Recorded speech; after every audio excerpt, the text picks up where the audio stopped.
And she's like, are you crazy? I'm like, I'm freezing. Yeah, I can't do it. You know, I will refrain from saying what I'm going to say, Alex.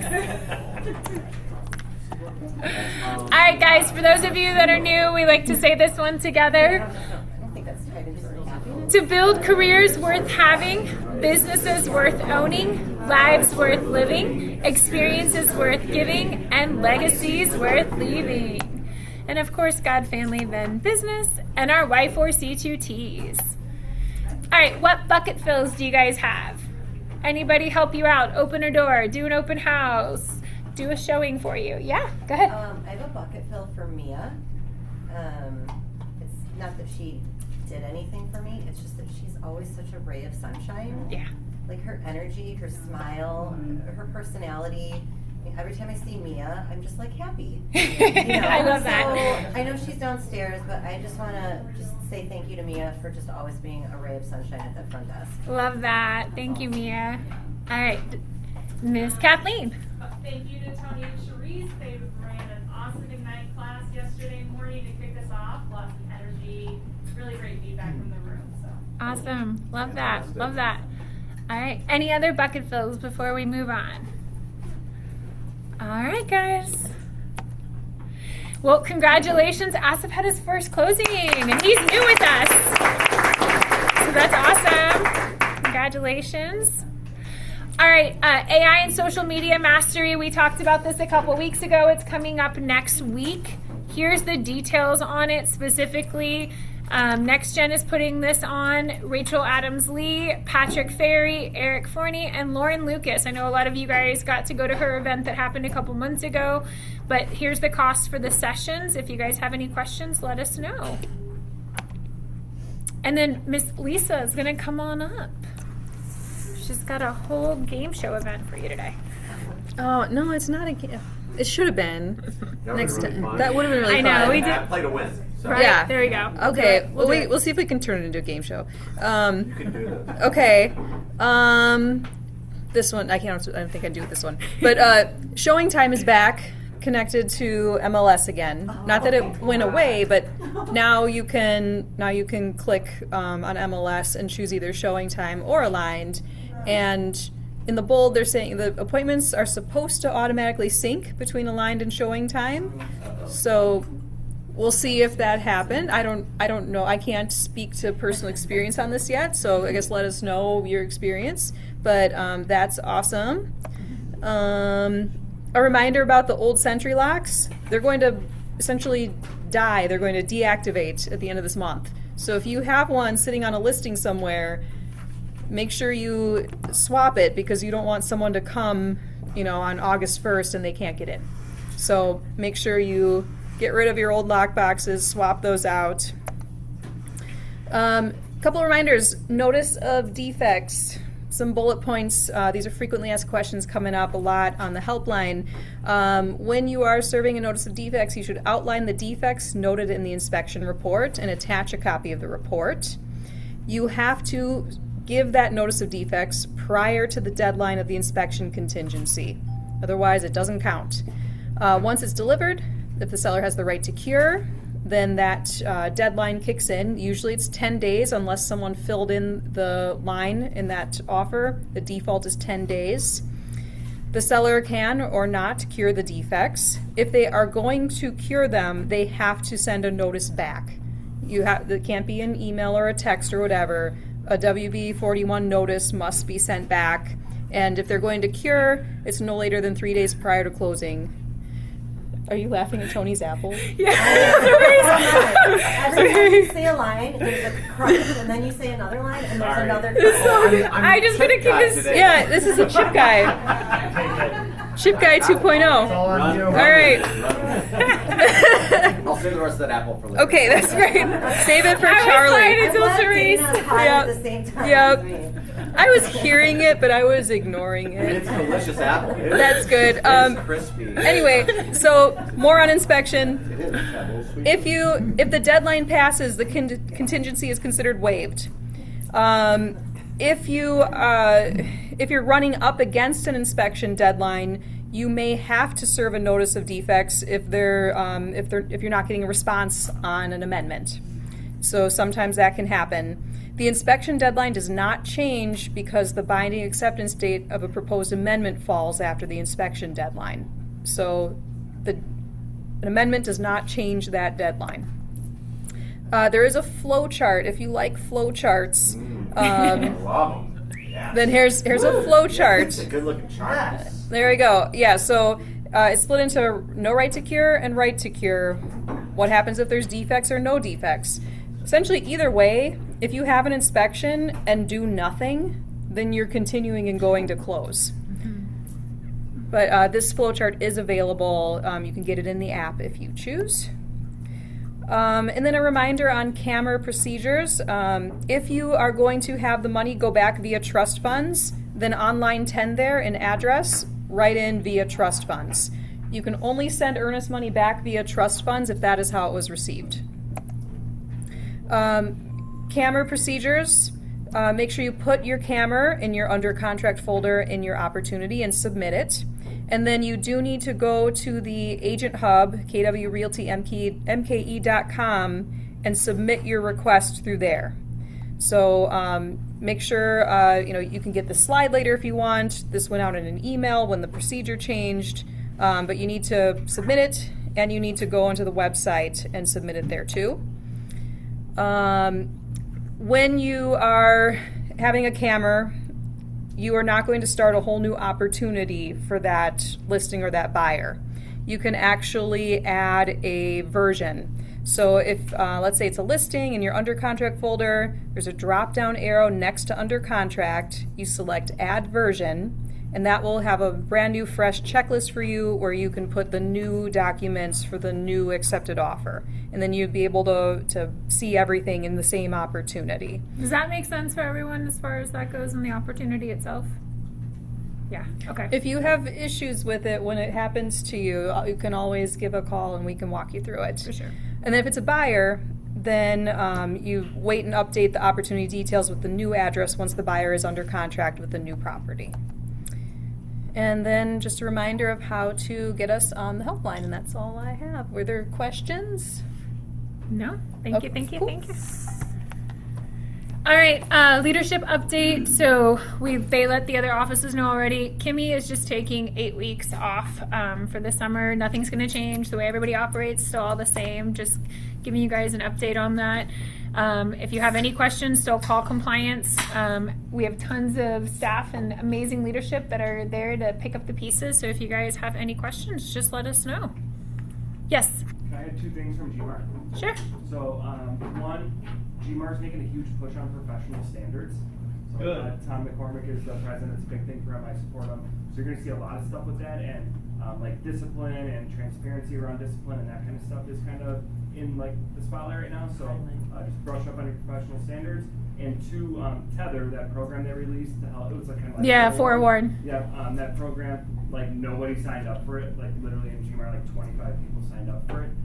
So they're going to make it free for a certain amount of people. So Yeah. there's some communication on that, and hopefully we can be the ones to utilize it. There's some background check capability, like mileage tracking, SOS alerts, like all that kind of stuff. No way to get them over to forewarn, huh? No, I was telling everybody, I'm sitting in the meetings, I go, literally every time I bring this up, people go, we want forewarn. Well, because with Tether, you guys have to pay per file pull, right? Like you have to pay. So I think in this new iteration where it's going to be free, I think they're going to include a certain amount per month for free. Okay. So just watch for it. The exact details aren't done yet, and then in a year or so, I think they'll reevaluate. But at least give it a try and have a good idea of if we like this one better or forewarn better. Is there anybody here that doesn't know what Tether or forewarn is? Okay, so truthfully, forewarn and Tether, they work very similar. Forewarn, you can go in and search anybody by a phone number or by an email or by name. It literally will tell you everyone they've ever been married to, who they're related to, if they've been arrested, if they have any kind of background, foreclosures, how many properties they have, the cars they drive, and the license plate numbers on them. Oh. It's legit. But forewarn is like in other states it's free, like up in Madison it's free, Laura uses it, certain other MLSs are using it, and you're not paying per search. Tether is very similar, and James has been able to show me kind of like what the reports look like and stuff before. So if you guys have any questions, he can help you with that as well. But You guys need to be utilizing it. You should not be meeting with new clients without doing any kind of a background check. Especially, I see a lot of these posts recently talking about, hey, is this person legit? Is this person real? Are you guys getting a person like this? This is your best go-to. You should be running a search on everybody. Also, like, you know, it lets you know if they're qualified pretty much too, pretty much. So, yes. Do you feel like it is quite accurate? Forewarn 100%. I can't speak to Tether because I have not personally played around with it. You have to be a licensed realtor in it. With Forewarn, yes, 100%. Yeah, please just once the email comes out, just sign up, try it. Yeah, especially if it's free. Because that gives me a ton to go back to the board and say, they all hate it. We need to move forward. And there's several of you paying for Forewarn right now, paying the membership fee. So if you keep up Forewarn and you download the free Tether, give him screenshots. That would help him go back to bat and say like, hey, this is what I pulled on Forewarn, and Tether's maybe not showing me as much. I'm still going to continue to use, and here's why, right? I don't use Forewarn that much, but I do have it on my phone because I'm Northwest use it for free. Yeah, as I said, a lot of the MLSs do give it for free. I know in several states it's free, and you can use it to background check anybody for anything. So it does help for sure. Come on, we say for free. It's part of dues. Like, Yes, you're paying for it. Nothing's free in this world. They're paying for it. You're paying a part of your dues, but it's included and you don't have to pay anything additional. Okay, any other questions on that before we keep going? All right, training and education. Just a heads up, tomorrow we've got the Agent Advantage Stronger Deals, More Referrals. Jenny Klug is teaching this, so if you guys have any questions, this will be on Zoom at 11. And then Ignite also going on tomorrow. Will Stale is teaching database. And then we've got Sherry teaching on the 16th. And next week, Tina is doing appointments on the 20th. So you guys can still register. You don't have to agree to do all the Ignites, but you can go ahead and register piece by piece and make sure you guys are getting signed up.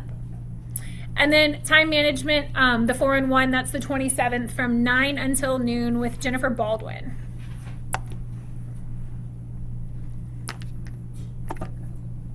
Family Day. A lot of you guys are not signed up. That is happening next week. Next week. Next week. Thursday, sign up. It's free.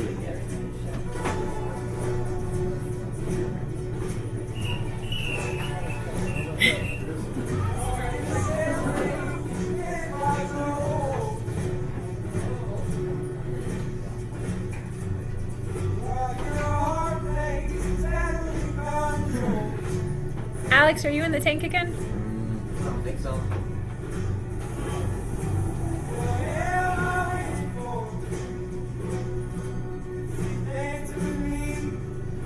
So if you guys didn't get to come last year, they've increased it. They have more events, more stuff. There's even a video game truck this year. We got DJ Zach. Yeah.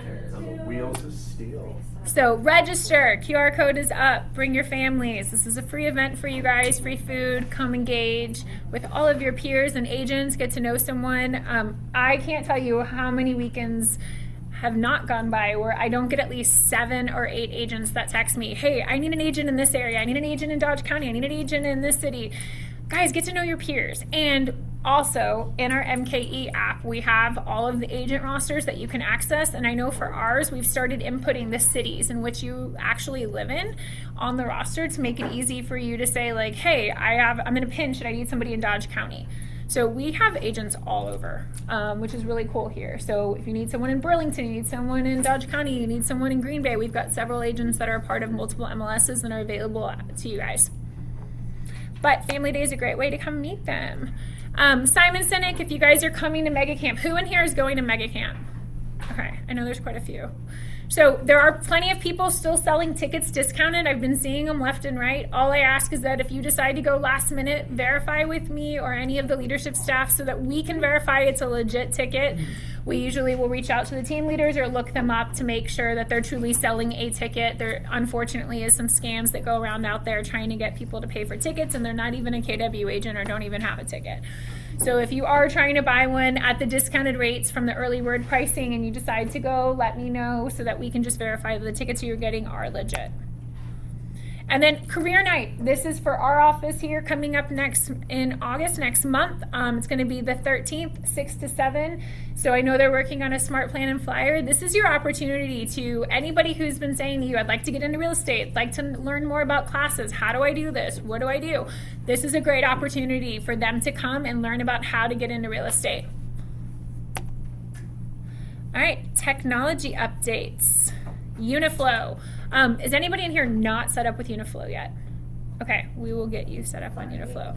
Let's make sure you see us after the team meeting. Eric or I can help you get everything finished and walk through. We want to make sure that you guys are utilizing it. How's the feedback so far? Good? Good. Happy? Yeah.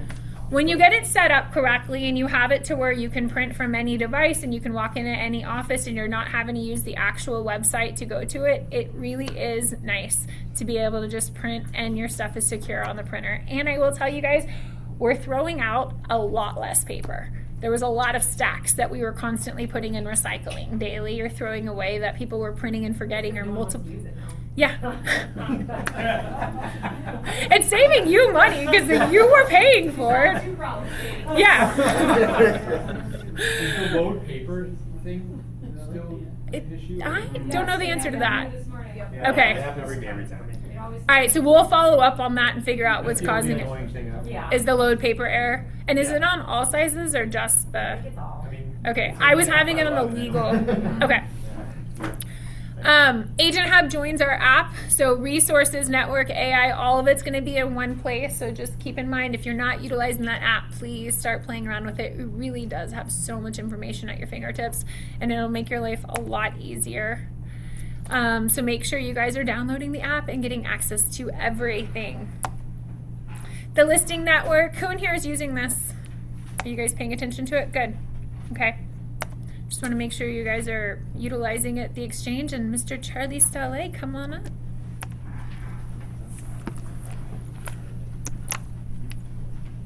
so quiet today. Woo! I'm digging the shoes. Get your chips. You know what?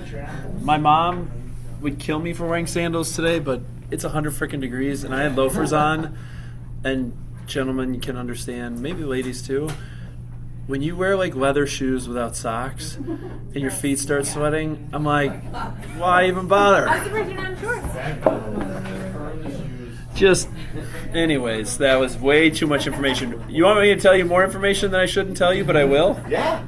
The excluded list is coming back to the MLS. Oh. James, do you know when? I think it's going to be this month. Yeah, stay tuned.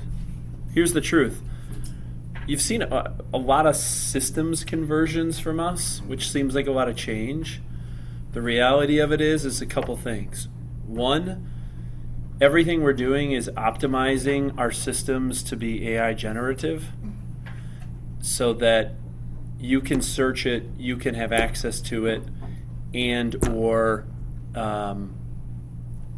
whatever it is that you might need to do. All of it's being converted so that we can optimize it on one system. I will also tell you, in the background, we're working on an AI solution from a financial perspective to help create efficiencies from a GCI of how we pay you to create speed in that source. And so a lot of these things that you're seeing from us are ways to optimize our systems moving forward. And appreciate your guys' patience as we moved a lot of systems conversions over because the world's changing quickly. So appreciate your patience. Cool? Mm-hmm. Other than that, you won't need Tony to disclose all his excluded listings. You can just find it on the MLS moving forward. And we're going to keep tightening the screws on these guys to make sure that we're progressive in the industry in southeastern Wisconsin. Cool? All right, so I'm going to give you some market insights. We're 6 months of the way through the year, but you have to understand something. The reality of the situation that we are in, this is called the energy tile. This is the way I think about how if the calendar year was a clock, how would you look at the year? Okay? Winter is separation is in the preparation. you should be preparing your business for the spring and summer explosion. You are right in the middle of the spring and summer explosion because in southeastern Wisconsin, 65% of all residential real estate transactions occur from March to September. Okay? And if you're planning 90 days out, 80% of your year should be in pending or booked as it stands today. A lot of people think about the year that like the year's halfway over. The reality is in this business, 80% of your year is already over. Now, good news, bad news in that. Bad news is 80% of the year is already over. Good news is that it doesn't say 100% of the year is over. Okay? You have time to course correct and adjust, and I'll give you some perspective on why I believe that to be true and why you can still get out of this business what you want. Or if you're having an absolutely incredible year, how do you put jet fuel into what you're doing and take it into the next year to do more than what you ever thought was possible based on the goal you set for 2026? Cool? Now, the question is, sitting here on July 14th, will you take advantage of the opportunity that is presenting itself in the market, or will you allow the opportunity to pass yourself by, you'll wallow in your cereal, and you'll say, well, I'll give it my good old try next year? What I'm going to tell you, and I will show you, is the data is telling you that there's plenty of opportunity to be had. You have to take advantage of it. Okay? A couple things to highlight, too. First, as an organization across all locations, in June, we paid out more GCI. You guys earned more GCI than we've ever paid out in a single given month. We paid out $10.4 million in the 30-day window of June. It was up 33% versus June of last year. You want to know what was not up 33% versus June of last year? Units. The business in general. Point being is, sometimes I think the group as a collective whole needs perspective around the person to the left of you and the person to the right of you in terms of what you guys are doing and what you're accomplishing and what you're achieving. The other thing that's absolutely crazy, year to date, we've paid out $39.1 million in gross commission incomes earned to the collective group. That's up 20%. For perspective, the market's only up 8%. So you're 2xing the market as it relates to the income you're earning, and that's in a market where listing commissions are being compressed a little bit, and the market's only up 8%. So kudos to you guys. The other piece of that is a collective whole. Profit share will pay out $100,000 in the month of June, which is up 11% across the entire organization. And year to date, it'll be $416,000, which is a 15% increase over the entire organization. Now, I know, I'll say the elephant in the room, I know this group likes to talk about what is it that we earn here. My challenge to you is that we collectively look at everything as one ecosystem, and that you have the opportunity to earn profit share whether they sit in Germantown or Mequon or Lake Country or New Berlin or anywhere. Or any state. But knowing the relationships you have, I look at it as the collective whole, and how are we contributing to the overall profit share opportunity that you guys have access to. Make sense? So be on the lookout in exactly 7 days for a big profit share check for those that are participating in the profit share system. Cool? Sweet. Market insights, shall we? Feel free to fire away questions. All right, here's the thing I would share with you as it relates to the predictions I gave you in December and January. My prediction was the market will be up 4% in closed units. As it stands today through June, the market's up 3%. The interesting thing, which shows you how important June is and your overall ability to earn your income, at the end of May, the market was up 1% on closed units. One 30-day window effectively tripled the amount of closed units on a year-to-date trend line. Closed dollar volume, my prediction was the market will be up 8% or more. As it stands today through June, the market's up 8.5%. Now, at the end of May, the market was up 4%. So you can see quickly how important June is within a calendar year in terms of transactional units and transactional volume. Rates, I said rates will stabilize, which is true. I thought they would stabilize closer to 6 to 6.2. The reality is, which I'll show you, they're hovering between 6.4 and 6.5. I don't foresee that changing, but they're stabilizing and normalizing, which is also impacting in a positive way new unit inventory, which I'll get to. Inventory is thawing and unlocking, demand demographics, and the Wisconsin advantage I've talked about with all you guys. So I bring this up to help you put wind in your sails Because here's the truth. Across the country, the residential real estate market is relatively soft. Okay? Austin, Phoenix, anywhere in Florida, California, the narrative from a headlines perspective is the residential market is soft. The challenge of it is we don't live in Texas, Arizona, Florida, or California, do we? So the problem is, here's a little interesting factoid for you. Do you know that the number one news source, whether the news is valid or not, the number one news source where people get their news in the U.S. is? Socials. Yeah, but a specific platform. Facebook. Oh, no, LinkedIn. X. Really? Twitter is the number one news source in the U.S. Well, there's a lot of things we could say about people's IQs, but that's a whole other topic. Here's my point. The reason why I give you guys this data every single month is so that you can be the voice of reason and the economist of choice for your database and your clients. Because if you are not, they're going to Twitter, they're going to X, they're going to Facebook, they're going everywhere else. And you know what the news is dominated by? Florida, California, Texas, and Arizona. And if they only listen to what is going on in those states or in multitude of other areas, they will think that the world is, sky is falling, things are happening, they need to do certain things with their real estate, and you need to be the voice of reason. The reason why I continuously bring this slide up is the reason why we don't face those same factors is there's a net migration pattern where our population in our state is growing, and when you have demand surging, we have no issue as it relates to how that impacts our real estate. Now, here's how I know that to be true and how it's showing up in the numbers.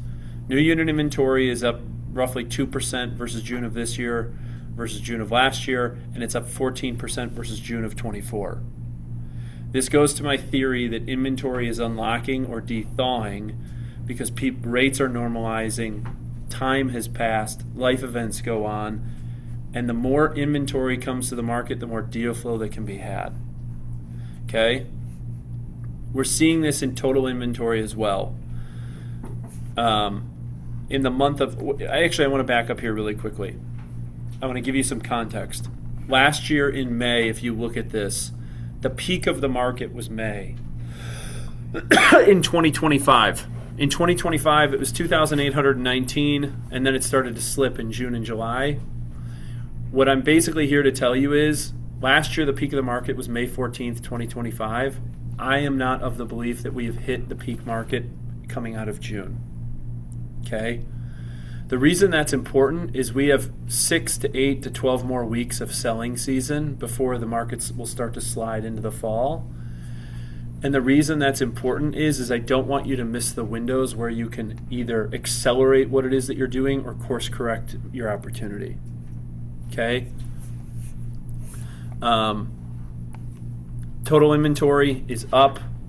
We need more inventory in order to solve the demand problem. Expired inventory units, this is kind of good news, bad news. Bad news is still elevated. The good news is it's less elevated than what it was. The trends were anywhere up around 30 to 40% on any given month. Right now we're sitting at a 15%. There's two reasons for this. One, you have more sellers that are testing the market to see what kind of equity they have in their home, so there's a lot of seller tire kickers. And two, they have a lot of sellers with unrealized expectations of what the market will bear, and so they are quick to give the listing agent the hook. A couple things, I've talked about this before, but rates are tied to oil. Oil is tied to rates. Okay? When you look year to date, oil is up 39% because of obvious geopolitical factors in the Middle East. And yet, rates have stabilized. That was going over the past year to date. When you look over the last 1 month metric, 1 month it's only up 6% as a crude oil. Why and what is that doing with rates? Well, let's take a look at rates. Here's where they were in February. You can see the spike leading into April. We went from 5.9 to 6.4, and now we're kind of stabilizing at 6.4.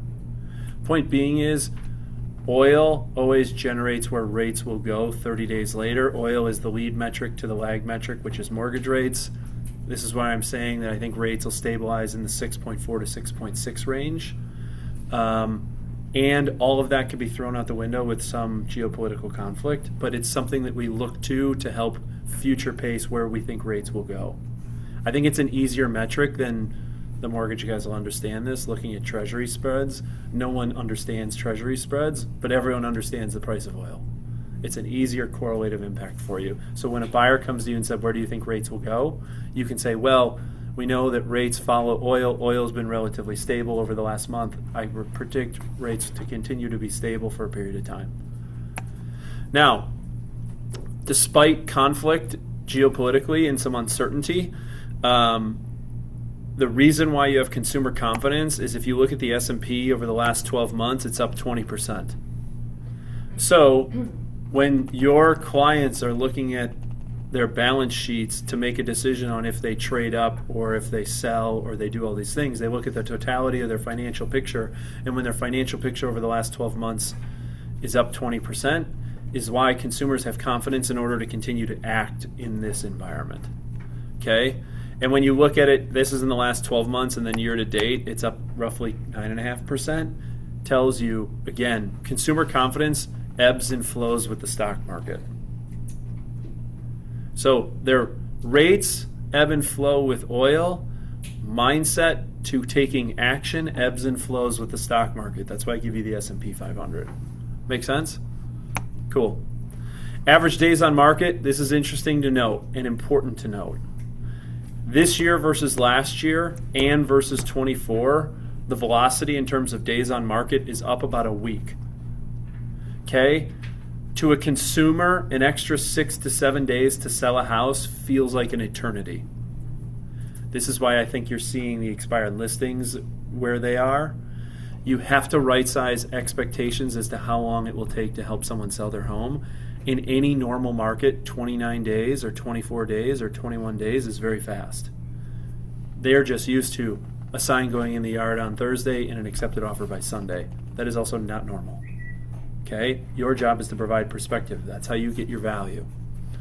Sales absorption rate, this is an indicator of demand. I give this to you because this is the first indicator that tells us if there is a demand softening.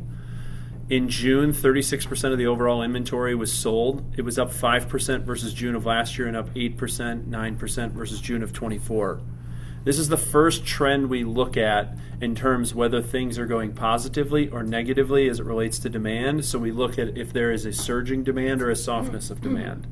My point in sharing this with you is demand is really healthy and there's nothing that's telling us it will fall off a cliff in our market. Again, this is where I'm telling you to put your blinders on because I'm not talking about Florida, Arizona, Florida, whatever it might be. Okay? And then lastly, all of this plays into demand or to pricing.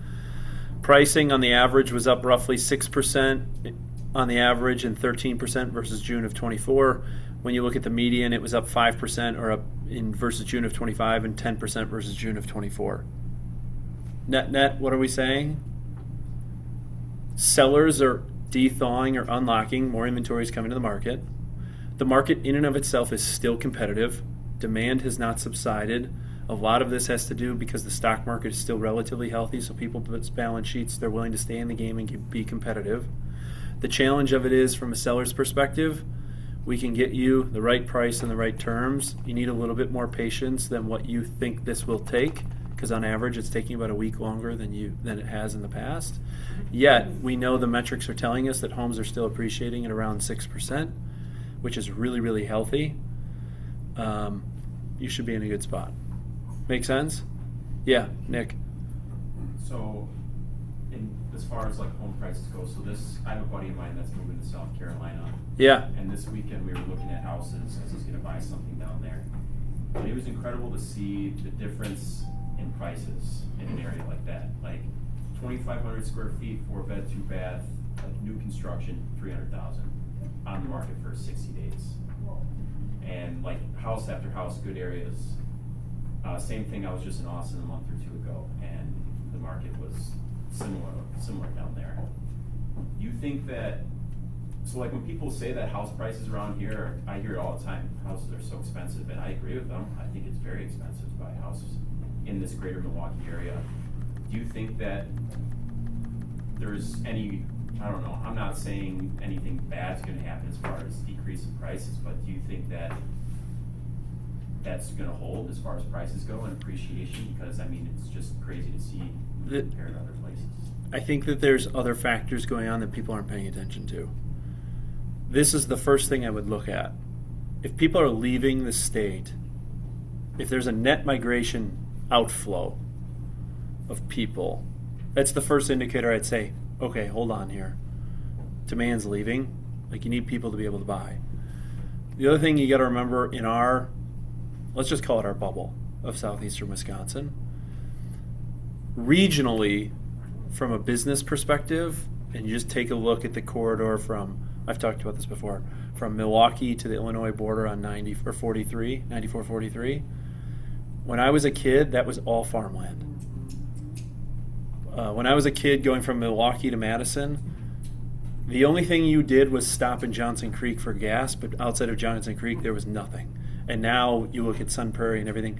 My point being is, I think where the future of our area is going is regionally there will be a triangle, maybe a rectangle, from Chicago to Milwaukee to Madison, where the region within that triangle is going to grow. Depending on what happens in the Fox Valley and Green Bay area, that's why I say it could be a rectangle. I think the things that are happening in Port Washington, north up into Sheboygan with all the data centers will be interesting to follow in terms of what will that lead to. But Nick, where I'm getting at is very similarly, I had a friend who left Dallas, Texas. He had a 5-bedroom, 4-bath house with an in-ground pool. I think he sold it for like $650. He came here thinking he was going to live on a Taj Mahal on the lake because everybody downplays Milwaukee. Oh, I should be, Milwaukee, cost of living should be great. It's not Chicago. And then we're showing him, I'm not, but I know that he was looking at homes and he was like, I get a 3-bedroom, 1.5-bath Tudor for $650. What? It's just regional dynamics are different, and we have a lot of good things going for us in terms of what's going on in the business environment that are attracting people, and demand is always the first indicator we look to. Now, we have to be weary of what the price per square foot metric is and where that's going to land. But I also think too, and Tony, I'll get to you in a sec. The other thing that's surging that no one has really paid attention to, I call it the dumpster effect. Post-COVID, from 2020 to 2025, talk to any of your contractors, and business was booming. Booming. People were renovating kitchens, they were renovating bathrooms, they were finishing their basements, they were doing all the things to their homes they always wanted to do. And the housing stock, the investment that people made in this area in the housing stock, I think also is what elevated of what the value of these homes are. And that's a piece that is hard to comprehend or quantify because there's a lot of improvements that have been made to homes in the housing stock in terms of what people did. I don't know. There was a lot of things in there, but those are just some of the talking points to think through. I can go more on and on. I could nerd out about this, but Tony, go on. Well, I just want to say, you're not wrong, though. We've been experiencing it a lot with friends and family, specifically Carolinas, Texas, Florida, Arizona, where they're looking at the square footage and the in-ground pools and going, oh my gosh, look how much bang for buck I can get or whatever in those areas. But then at the same time, it's all relative because we've had friends come in from Denver and from Seattle, and they're blown away by how affordable Milwaukee is. They're like, they're at our house and they're just like, oh man, I can't believe that your house was only this much money, but you can touch it for less than $750,000 in outside of Denver or outside of Seattle. So it's all relative depending on what's going on in those markets. I think the southern states are always going to be a little bit more competitive for a lot of reasons you just described. Whereas you look at some of the East Coast, West Coast, and other major metros, and we are still much more affordable than those options, which is maybe another reason why we're seeing some of those transplants come back home. Yeah. I don't know. Yeah, the only other thing I would tell you, and I have this data, I just don't have it in this deck, is I've shared this with you guys, some of you before, but if you just look at pricing, and let's just say this is 2000s, and this is 26, and let's say you look at the Southeast, this a lot of those areas we described, the Southeast is more like this. if this is value and this is time. In the Midwest is more like this, where the peaks and valleys aren't as extreme as they are in the Southeast. So even like go to 08 really is like, people ask me all the time in 2021, am I buying at the peak of the market? You know, what happens if 08 happens again? Well, even in 08, like, you know, you heard values dropping by 35 to 50%. Here they dropped 15 to 25% depending on the geographical locale. So it's just more of a peaks and valleys conversation when people are moving in. But over time, and this is true nationally, like over time values only go up. And it's just what moment of time are you buying or selling in. What's also interesting to note, and I just saw this data released, is on average, 5 years ago, the average tenure in a home was 5 to 7 years. The latest data they just released is that number has jumped to 11 years. So people's tenure in their home is actually getting longer too. Yeah, James. I was glad you said that because we were talking about unlocking inventory, and Resi Club reported last week for the first time in like years, the percentage of people with a mortgage that have a mortgage below 4% is now below 50%. Yeah. It's at 49.9, which is down a ton from the peak with all the refinances and everything. And I feel like those are like not one at a time, but two at a time. Because if someone with a low mortgage sells their house, someone's coming in with a higher mortgage, and they're going to go buy something with a higher mortgage. So now no one has to go to handcuffs anymore. Like we're going to rapidly shrink that percentage, and then people's main resistance to moving has been the interest rate. That goes away, and now I feel like people get more into a cycle of now I can just, if an opportunity comes up, I can move. Whereas right now they're not doing it. Yeah. They have a 2.75% interest rate. So I don't know if you had any thoughts on what that looks like, because we can see that that percentage is like steadily dropping, and I feel like it's going to clip at some point. Yeah, I think that all goes to show how we're seeing new inventory come to the market. Like, time wins all. Remember that. People are going to get death, divorce, job change. They're going to grow their families. They're going to have kids. As more time happens, like that's where that's going to continue to unlock. Yeah, I just was wondering. You talk about the values of properties located in different states, and I can't help but think that nature also has had a large part to play in this, because there's been a lot more hurricanes and stuff coming in that have been causing a whole lot more flooding over the last 5 years versus, you know, what it was a 25-year stretch. We moved here from Texas. We were there for the bad freeze. We were there for the hurricane. We were there when Harvey hit. It was a disaster. And a lot of insurance companies weren't wanting to pay out for, you know, the devastation that happened. A lot of money was having to come out of pocket. There are people that I know still haven't rebuilt their homes because they still can't get the payout and they can't afford to fix them. So, I mean, they're literally living paycheck to paycheck to fix them up. So I can't help but wonder if homes are cheaper there because people are leaving. They're fixing up their houses, they're selling, and they're leaving because the increase in, you know, in natural disasters has gone up. Yeah, the key piece of it, and this is in my predictions, I talk about the Wisconsin advantage. In the Midwest is a whole region. The prediction is it will continue to grow for two reasons. Low incidence of natural disaster, and the byproduct of that is insurance premiums. Florida right now, inventory is crazy because no one can actually afford the insurance premiums. And two, a high accessibility of fresh water. The reason why all these data centers are showing up, fresh water. And so the Midwest advantage is all around more natural resources, the element of natural resources in our environment, and that's also going to be continuing, I think, over the next 10 years, a contributing factor why there will be continuous appreciation, because we don't have to deal with a lot of that. We just have to deal with Januaries when it's shitty. Yeah, insurance is a lot higher in Texas, sorry. Yeah. So, all right, you want to know what's winning at the moment? Yes. Here you go. Couple things to point out. List price to accepted offer ratio, 102.4, off from 103 since it's been effectively since March. I think part of that is seller expectations rising and buyers lowering expectations of what they will overpay to. My prediction is you're going to continue to see that getting closer to 100%, not going the other way until next spring again. Okay?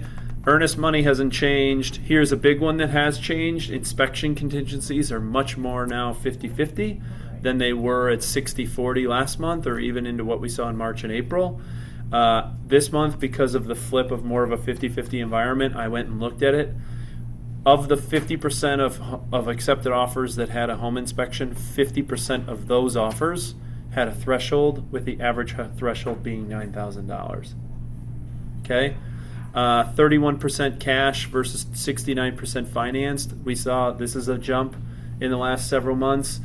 I think here's the truth. People's balance sheets have gotten healthy. They write a cash offer, they finance it before they close, but because the market's up roughly 20% over the last 12 months, that's why you're seeing an incidence increase there.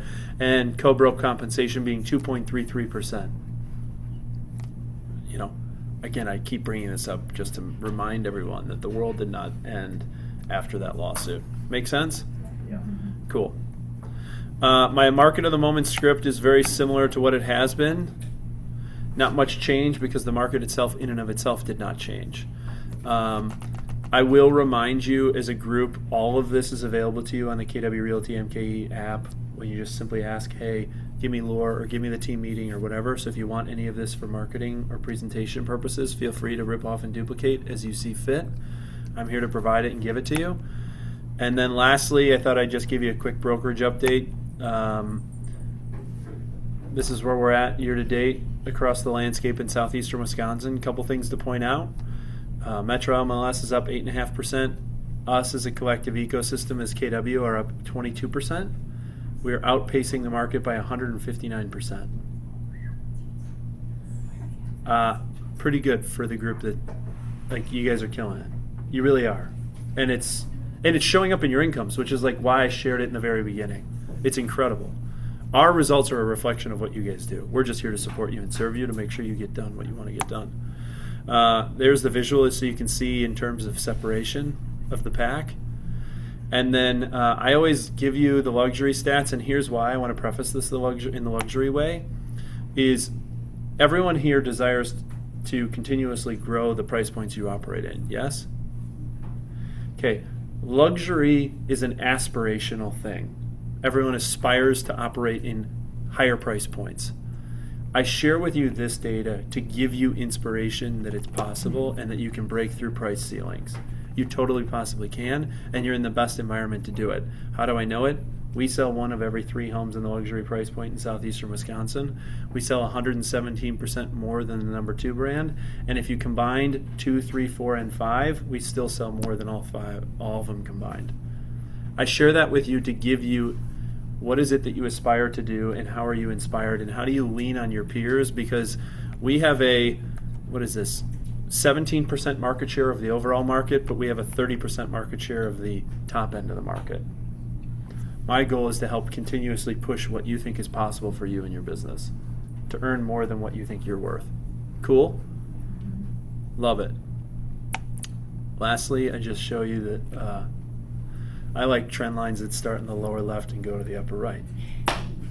Cool? What else? Any other questions you guys have for me? Or anything I can help you with?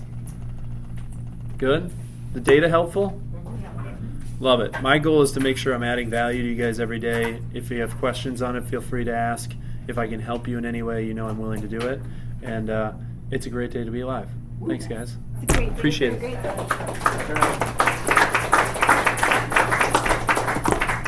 All right, guys, I know a lot of you are using the new system and form. Some of you aren't, so we'll give you opportunity after we go through the slides to talk about properties that did not make it in for the slideshows. So John Ekstrom has this at almost $4 million, 6-bed, 5.5 bath, 166 feet on the Lake Beulah. So if you guys are familiar with the area, the pictures are gorgeous. Really cool location, nice sized property. Yeah. Jen Bureau has one 344.5, 3-bed, 1.5 bath, 1,200 square feet. Open houses are in delay, but they go live this Friday. So reach out to Jen if you guys have any questions on this property. Wait. I'm waiting. Go ahead. Thank you. You're welcome. All right, Mark Smith, Team Smith, Wisconsin, 775, 3-bed, 1.5 bath, 1,400 square feet, ranch home with vaulted ceilings, natural fireplace on 17 plus acres, multi-zone land with a pole barn and stables, extra 2.5 car garage. Open houses are this week, Thursday and Saturday. So see Team Smith, Wisconsin, if you guys have any questions. Buyer needs. Karen Nemeth is looking up to $875, 3+ den or a 4-bedroom with 2.5 bath, less than 1,800 square feet, or bigger than 1,800 square feet, sorry. Located in New Berlin, possibly Brookfield. Wants an in-ground pool or room for one, finish lower level. If it's a 3-bedroom, must have a den and office. Karen, are they open to Menominee Falls? Are they open to Menominee Falls? I've got one that's going to be great coming up at 500 with 4-bedroom split ranch. Is it updated? Yeah. 2017 update. We're South Carolina, apparently. I know a few of you had some properties that didn't make it in on the list that needed to talk. Anyone specifically? Yes, Katie. I have one coming up this weekend in Oak Creek. It's a small guy. It's 950 square feet, 3 bedrooms, 1 bath. It's 0.75 acres, 2-car detached garage, new roof, new siding. It's going to be listed at $260. And then I have one in Menominee Falls that's going to be coming up in about a week and a half. It is 4 bedrooms, split ranch, in-ground pool, updated kitchen, updated basement, listed at 500. Okay. Ross. I've got a single. Will you say we all say y'all's names too? Yes, Frank. Thank you. Ross Treffer with the Goodland Collection. I have a single party in Greenfield, 3-bed, 1.5 bath, partially finished, lower level. It's like out of a magazine. It's been really nicely decorated. Big lot, 435. They're building a house in Franklin, so anyone that can kind of help with that timeline. Awesome. All right. Any other buyer or seller needs? Tony G. This will be the last week that we're not on here, I promise. Okay. We're holding you to it. Or we're holding your Okay. apples. So for those of you who have some investors wanting to operate at a pretty high level, we have a property that'll be launching this week in Whitefish Bay on North Larkin. It is an 1,850 square foot, 4-bed, 1.5 bath, 2-story home. It's a full renovation, but it has the opportunity to add probably another 700 square feet and a full bath in the unfinished attic space. ARV and comps on that street are selling for around $800,000. It's going to be listed at $425. So it needs a lot of work. It's a full gut job, but and you got to go with high-end finishes in that neighborhood. But for those investors that like that type of renovate and resell opportunity, bring them through. We also have a Bayview property. It's awesome. It is off market right now, over 2,100 square feet, 3-bed, 2 full bath on Austin Street. It's a 2-story home. We have an off market in Waukesha on Harris Highland. This is a 3-bed, 2 full bath ranch on 3/4 of an acre, 2.5 car attached garage. And that is off market right now at $400. Emerald Circle, anyone looking for a Brookfield condo, off market $300,000, 3-bed, 2 full bath. Let's see here. Oh, special shout out, Sharice's parents are selling their garage on vacant lot in Greenfield. It is a 800 square foot, 4-car luxury garage with a pneumatic car lift, built-in compressor, a heater. So for any like car enthusiasts, people looking for a little workshop area, and it's about a 1/4 acre lot in Greenfield. We had it independently appraised at $170. That's what we listed at $170. Also, we have one property on the MLS that is struggling, has been for many months, on North Astor Street, east side, literally walking distance to Glorioso's. It's a 5-bed, 3 full bath, 3,000 square foot, turn of the century home with a 2-car attached heated garage. It's a divorce situation essentially. Sellers are super motivated. They are encouraging me to advertise it as, please bring any fair and reasonable offer. So if someone wants to if you got investors, if you have someone looking for a sweat equity opportunity, like they are willing to entertain anything at this point in time. Yes. Can I just add on that lot? Yep. It's on off of 93rd and Cold Spring, so it's in Greenfield. It's a highly desirable area. The land is buildable. Yeah. Okay. I just want to be really clear. You're absolutely. not just buying a plot of land with a garage. You guys should reach out to Royce Fortier. He has a big group that he does like car shows, and they have a bunch of like extra boats, cars, and they do a bunch of events Yeah, like bring that. And for that's the his whole storage. like pipeline. And that's So- that's what Teresa's dad used it for. is Yeah. classic So I would cars reach and- out to yeah. Royce. Okay, cool. Yeah. Thank you. All right. Anybody else? Buyer seller needs. All right, guys. Well, that's a wrap. Have a good one. Thank you.